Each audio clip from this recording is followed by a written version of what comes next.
प्रभु यीशु मसीह में मेरे प्रिय भाइयों और बहनों को जय मसीह की। मानव शरीर 5 तत्वों से मिला हुआ है, यानी कि उसकी रचना 5 तत्वों से बनी हुई है। आकाश, जल, वायु, अग्नि और मिट्टी। विभिन्न परिप्रेक्ष्यों में एक तत्व मिट्टी को बहुत ही महत्व दिया गया है, क्योंकि कहते हैं और लिखा भी हुआ है विभिन्न धार्मिक पुस्तकों में कि मानव शरीर की रचना मिट्टी से हुई। यदि हम पवित्र शास्त्र बाइबल की ओर देखें तो यहाँ पर मनुष्य और मिट्टी के अंदर एक बहुत गहरा संबंध परिलक्षित होता है। वहां साफ लिखा हुआ है कि प्रथम मनुष्य आदम की रचना मिट्टी से हुई। वहीं 1 कुरिन्थियंस 15:47 में लिखा हुआ है कि प्रथम मानव तो भूमि से था, उसकी रचना मिट्टी से हुई थी। वहीं हम आगे उत्पत्ति की पुस्तक में पढ़ते हैं कि तू कुशल से अपने पितरों से मिल जाएगा, तुझे बुढ़ापे में मिट्टी दी जाएगी। यानी कि हमारी रचना मिट्टी से हुई है और मृत्यु के उपरांत हमारा शरीर मिट्टी से जा मिलेगा, डस्ट टू डस्ट। यदि हम पवित्र शास्त्र बाइबल के अंदर लूका रचित सुसमाचार 8 को पढ़ें तो यहाँ पर प्रभु यीशु मसीह के प्रवचन, उपदेश दृष्टांतों के रूप में हमें मिलते हैं और इन दृष्टांतों को हम 2 समूह में बांट सकते हैं। एक समूह वो है जिसके अंदर बीज बोने वाले का दृष्टांत मिलता है और इसके अंदर हम देखते हैं कि आगे 4 और प्रवचनों की कड़ी है जो इसी दृष्टांत की कड़ियां मानी जाती है। और दूसरा समूह वो है जो प्रभु यीशु मसीह ने अपने शिष्यों को एकांत में दिए। आज हम यहाँ पर बीज बोने वाले के दृष्टांत के बारे में बातें करेंगे, क्योंकि बाकी 4 दृष्टांत इसी दृष्टांत की कड़ी हैं। कहानी के माध्यम से प्रभु यीशु मसीह इस दृष्टांत को उन लोगों को संबोधित कर रहे हैं जो एक भीड़ के रूप में इसे सुन रहे हैं। इस दृष्टांत के प्रारूप के पीछे प्रभु यीशु मसीह यूहन्ना बपतिस्मा देने वाले के उपदेशों के प्रति और अन्य भविष्यवक्ताओं के उपदेशों के प्रति लोगों की उदासीनता को इंगित कर रहे हैं, क्योंकि प्रभु यीशु मसीह इस बात को बहुत अच्छी तरह से जानते थे कि उनके पूर्व जितने भी भविष्यवक्ता आए, धार्मिक गुरु आए, उनके प्रवचनों को बहुत सारे मनुष्यों ने मंत्र मुग्ध होकर सुना, लेकिन हृदय से परिवर्तित होने वाले बहुत थोड़े से लोग थे। और इन लोगों ने इन भविष्यवक्ताओं को, इन धार्मिक गुरुओं को, जिन्होंने मन फिराव का उपदेश दिया, इनकी हत्याएं करवा दी। इन भविष्यवक्ताओं के विरुद्ध, इन धार्मिक गुरुओं के विरुद्ध अनर्गल बातें करी, अफवाहें फैलाई, मिथ्या आरोप जड़े, ताकि ये लोग उन सारे सबूतों को मिटा डालें, उन सारे कारणों को मिटा डालें जो इन्हें आपराधिक बोझ से या आपराधिक बोझ से लदा हुआ पाए। और यह इस करके हुआ क्योंकि ये लोग अपनी मन मर्जी से जीना चाहते थे, डूइंग एज वन लाइक्स। यहाँ पर प्रभु यीशु यशाया नबी की भविष्यवाणी से हमें रूबरू परिचित करवाते हैं, जहाँ पर साफ लिखा हुआ है कि तुम कानों से तो सुनोगे पर समझोगे नहीं, क्योंकि इन लोगों का मन मोटा हो चुका है। प्रवचनों, उपदेशों को सुनकर ये सब थोड़ी देर तक भावुक हो जाएंगे, लेकिन भावुक होना पर्याप्त नहीं है। इन प्रवचनों को सुनकर समझना और निरंतर उसमें बने रहने से ही परमेश्वर के राज्य का विस्तार है। इसी जमीनी हकीकत को आज प्रभु यीशु मसीह बीज बोने वाले के दृष्टांत के द्वारा बतलाते हैं।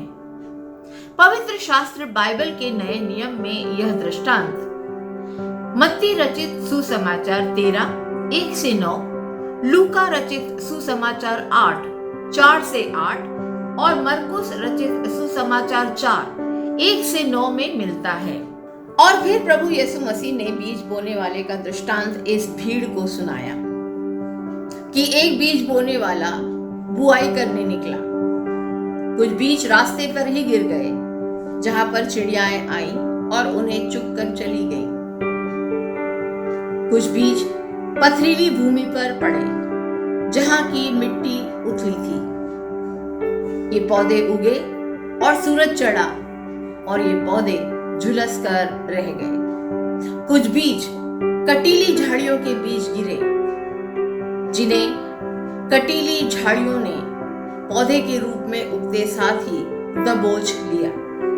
लेकिन कुछ बीज अच्छी भूमि पर भी गिरे, जहां पर जितना बोया गया था वहां पर फसल उससे अधिक आई, 4 गुना अधिक आई।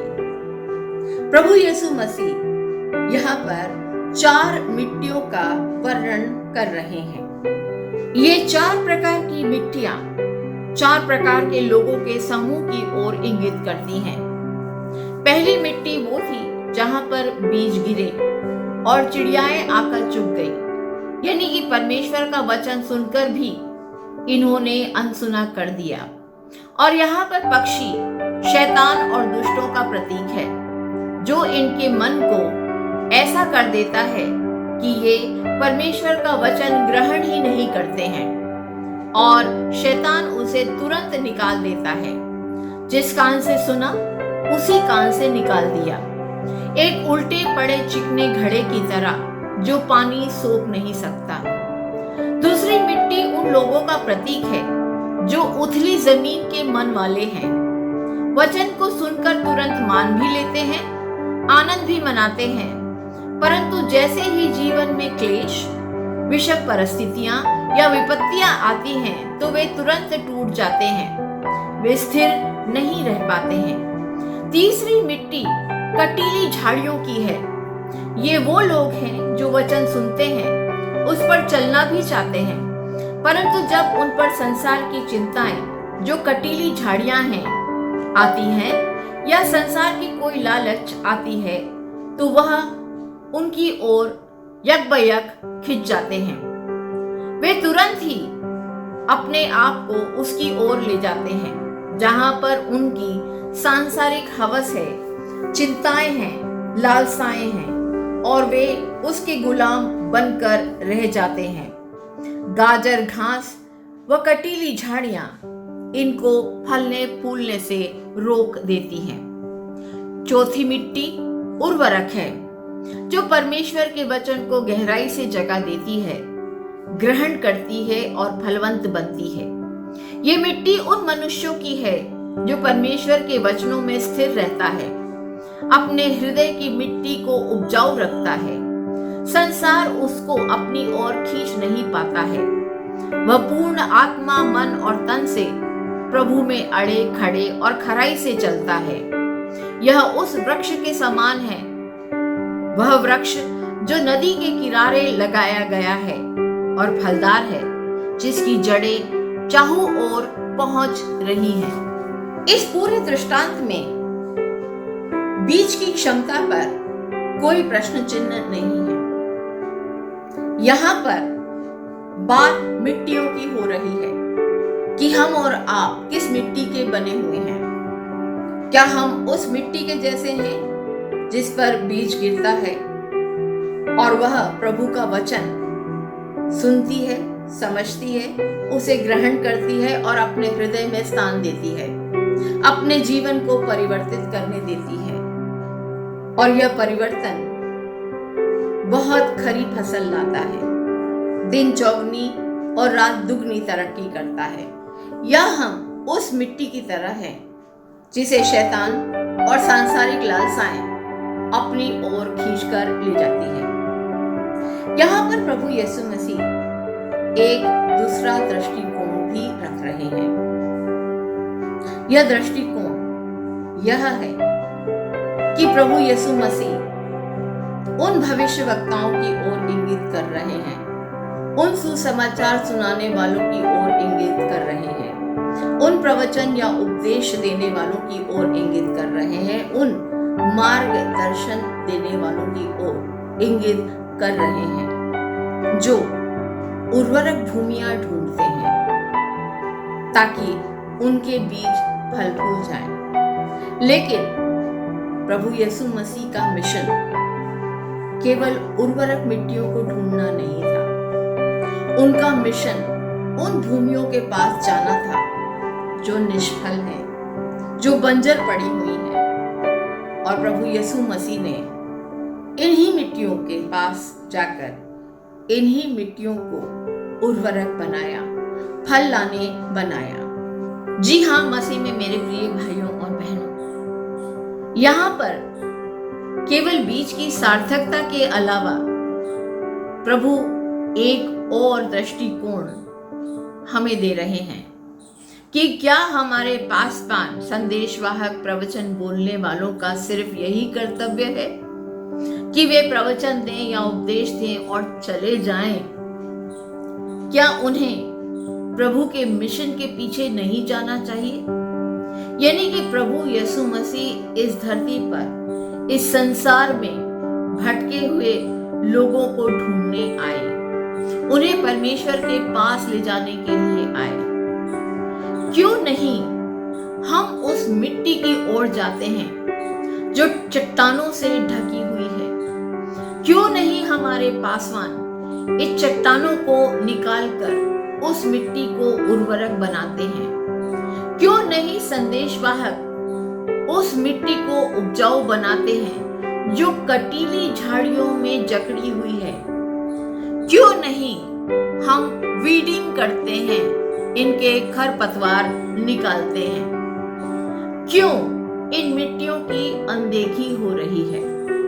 प्रभु ने हमें सिर्फ संदेश ग्रहण लायक मिट्टी बनाने की ओर ही प्रेरित नहीं किया है, क्योंकि प्रभु यीशु मसीह को पता है कि चट्टानों और कटीली झाड़ियों से घिरी बंजर मिट्टी बहुत ज्यादा है और वर्तमान में इस बात की आवश्यकता है कि बंजर पड़ी मिट्टी को हमारे पासवान, हमारे संदेशवाहक, हमारे प्रवचन बोलने वाले उर्वरक बनाएं, उनको ऊर्जा प्रदान करें ताकि वे आसपास पड़ी निष्फल जमीन पर अपनी मिट्टी का असर डालें, अपनी ऊर्जा को उन्हें प्रदान करें और इन बंजर भूमियों को भी उर्वरक बनाएं। इसीलिए प्रभु यीशु मसीह ने पहले उस मिट्टी के साथ काम किया, उसकी बांझपन को हटाया, उसकी व्यर्थता को दूर करा, उनके हृदय की कठोरता को दूर किया और तब अपना बीज बोया। और उसका नतीजा यह हुआ कि प्रभु का वचन दिन दुगनी और रात चौगनी फैल गया। प्रभु में मेरे प्रिय भाइयों और बहनों, आज वर्तमान में जरूरत इस बात की है कि हम सिर्फ उपजाऊ मिट्टी की ओर न देखें, बल्कि उस मिट्टी की ओर भी दृष्टिपात करें, बल्कि उन मिट्टियों की ओर जाएं जो प्रभु के वचन की प्यासी है, प्रभु के वचन के लिए लालायित है, लेकिन कटीली झाड़ियों ने अपना कब्जा उस पर जमा लिया है, उस पर चट्टानों ने अपना डेरा कर लिया है। प्रभु यीशु मसीह इस दृष्टांत के आखिर में एक बहुत बड़ा उपदेश, एक बहुत बड़ा संदेश हमें देते हैं और वे कहते हैं कि जो सुन सकता है वह सुन ले।